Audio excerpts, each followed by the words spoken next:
Oke, kita lanjut pada bahasan power supply. Jadi power supply itu nama aslinya adalah PSU. Yang kita maksud di sini ini adalah power supply untuk komputer, ya. PSU itu kependekan dari Power Supply Unit. Ini nama lengkapnya.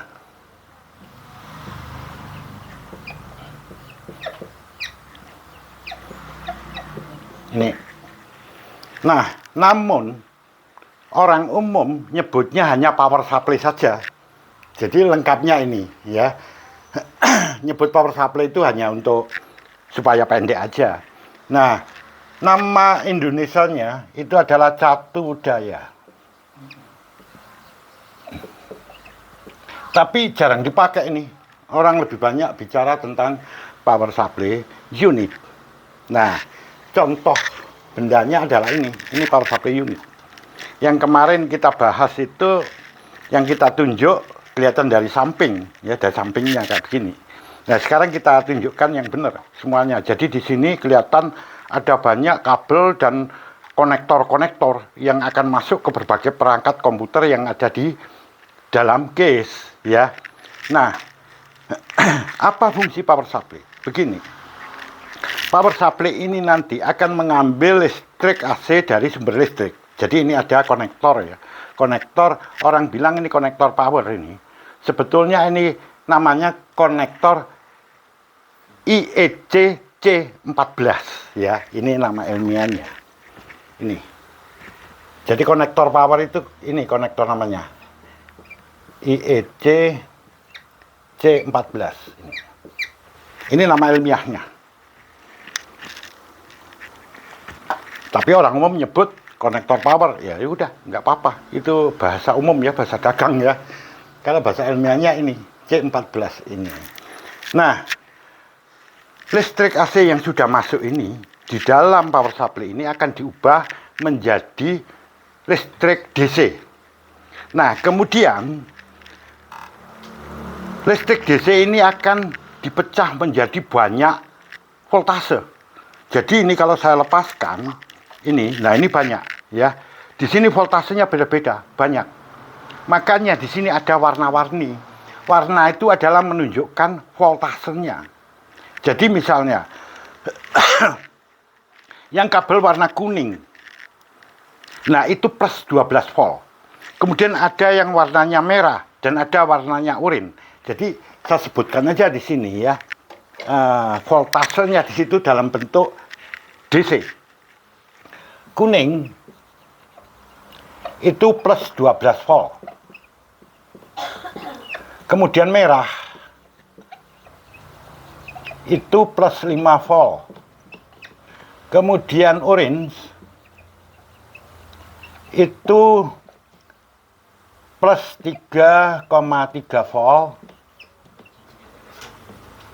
Kemudian yang biru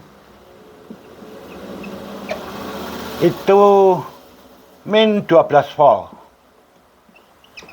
Putih itu min 5 volt. Kemudian ungu itu plus 5 volt dikasih kode SB, ya, standby di sini. Nah, nanti ada maksudnya. Itu. Nah, ini dulu yang penting. Yang penting kita ketahui ini. Ya, yang voltasenya ini. Kalau hitam itu ground, ya. Hitam itu ground.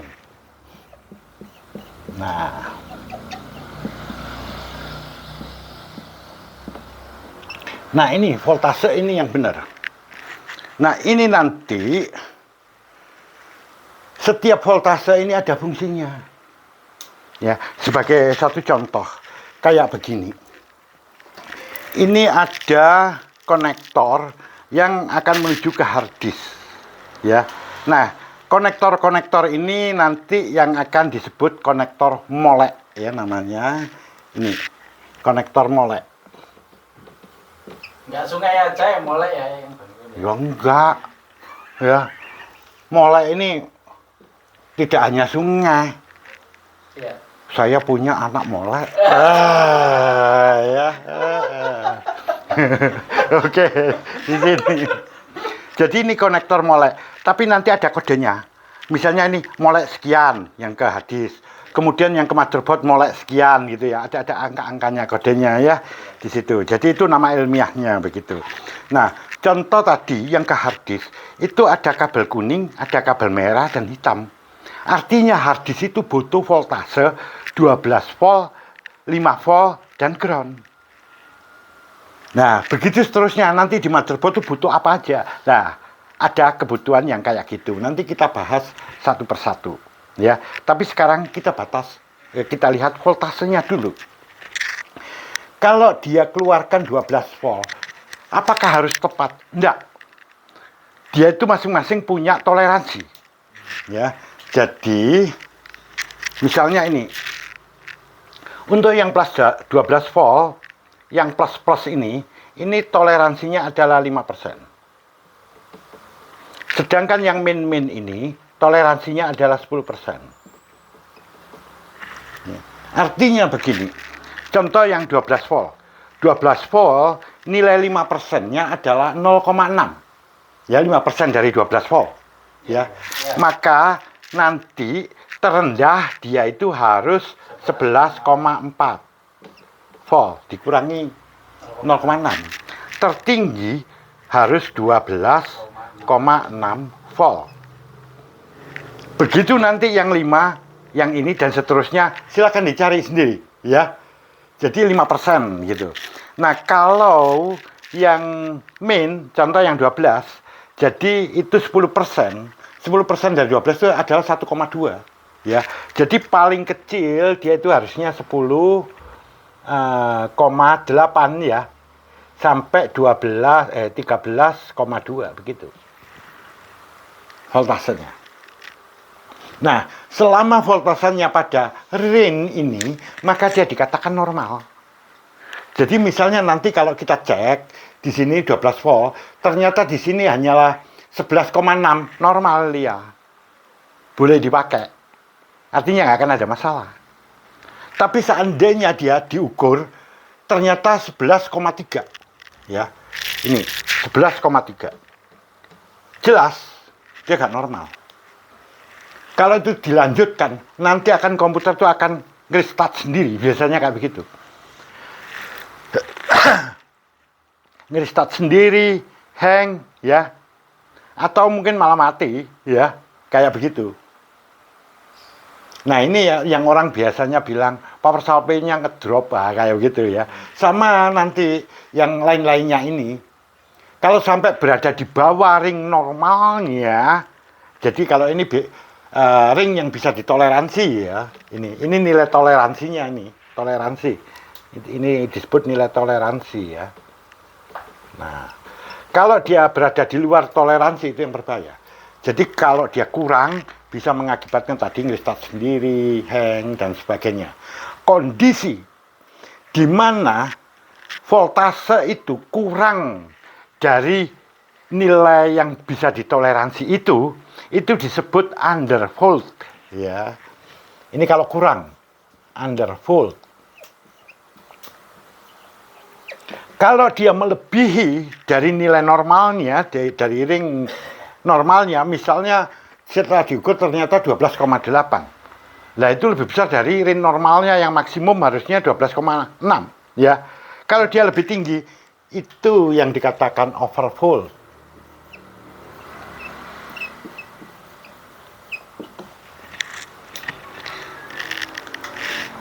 Dua-duanya bisa menyebabkan komputer tidak jalan. Kalau undervolt mungkin nggak begitu bahaya. Paling dia nge-restart sendiri, tapi nanti bisa kehilangan data ya. Biasanya kalau nge-restart sendiri kan begitu. Tapi kalau overvolt, ini yang bahaya karena bisa merusak komponen itu sendiri. Oh. Ya, overvolt ini yang bahaya. Makanya kalau kita punya power supply yang dicek duluan itu adalah distribusi listriknya ini. Dicek dulu satu persatu. Apakah dia pada ring itu. Makanya nanti kalau ada kerusakan komputer, ya secara internasional selalu dikatakan yang dicek dulu adalah PSU. Jadi contoh ya, kalau PSU itu kekurangan daya, tadi sudah kita bahas ya pada yang pelajaran sebelumnya, misalnya harusnya 400 tapi dia 300 gitu, berarti kekurangan ya. Ya. Maka akan mengakibatkan komputer langsung mati mendadak, tek, begitu. Ya, atau mungkin nge-restart sendiri. Kayak begitu. Nah, makanya kalau ada mati mendadak atau nge-restart sendiri, jangan buru-buru ngomong itu adalah misalnya memorinya lah, motherboardnya lah, cek dulu power supply-nya. Karena ini aturan troubleshooting secara internasional itu yang diajarkan. Karena nge-restart bisa dari power supply. Ya. Termasuk nanti apalagi kalau overvolt tuh ya. Kalau overvolt, lah itu bahaya sekali. Ya. Oke, ini adalah bahasan mengenai ini. Terus bagaimana kita ngukurnya? Kalau kita ngukurnya pakai ampermeter, kelamaan. Jadi harus pakai alat sendiri yang disebut power supply tester. Ya, saya tunjukkan, saya ambilkan dulu ya. Nah, ini power supply tester digital. Jadi nanti kalau ini dimasukkan, seluruh konektornya ini dimasukkan di sini, ini sudah ada konektor-konektornya, ya. Begitu dimasukkan, maka di sini akan nyala. Akan menunjukkan yang 12 volt, ya, kabel kuning itu berapa, kabel merah berapa, akan tertunjuk secara otomatis. Ya, ini penting sekali untuk sekolah-sekolah ya atau perguruan tinggi yang mempelajari tentang perangkat kelas komputer harus punya ini, harus. Ya. Karena nggak mungkin kita ngecekin satu persatu itu nggak mungkin, sangat nggak mungkin. Ya, yang ngeceknya harus pakai ini. Digital. Ya, digital. Ya, ini namanya power supply tester. Ya, nah pakai itu. Jadi jangan pakai apa AVO, ya boleh aja nanti kalau pakai kesulitan itu dan lama. Dan kita ngeceknya itu nggak boleh hanya dicek. Oh ya sudah, ya enggak dong, ya. Kita tunggu berapa menit gitu. Kadang-kadang itu awalnya bagus, ternyata setelah itu naik kayak begitu. Ya, jadi ya, jadi upayakan untuk menggunakan power supply tester. Oke? Ya, ada pertanyaan ya. Ya. Kan dicolokan harddisk itu kan ada yang lama, yang ATA ya itu ya. Terus ada yang SATA. Yang SATA itu ada orange-nya ya. Ya. Ya, untuk harddisk ya. Terus kalau misalnya saya coba yang pakai yang lama aja tanpa orange terus ditambahi sambungan. Loh, yang lama itu ada orange-nya juga. Oh, ya si kuning, ya itu orange ya. Ya. Kuning. Kuning dan yang 5 volt. Ya. Jadi kuning, merah dan oranye. Iya. Ya, yang baru. Orange itu penting ya untuk yang harddisk ya? Iya dong. Kalau nggak penting ngapain itu ada? Kalau itu ada ya penting dong. Iya. Ya, makanya kan gini, untuk SATA ya. SATA itu yang lama itu nggak ada urinnya loh. Lah ya itu ya. Nah, kalau yang baru ada urinnya. Lah makanya itu nanti di sini kita bicara kompatibilitas. Ya. Jangan sampai ya misalnya SATA yang pertama itu nggak butuh urin tuh. Yang butuh kalau nggak salah itu yang jenis SATA 3. Ya. Oh. Nah, nanti kalau kita SATA 3 kita pasang di yang power supply yang hanya untuk yang SATA saja bisa bermasalah itu. Nah ya ini banyak terjadi juga karena mereka nggak tahu asal tembak ya. Iya. Nah, kalau dia nggak perlu ngapain ada kan begitu. Betul. Ya jadi itu dulu. Ada pertanyaan lagi?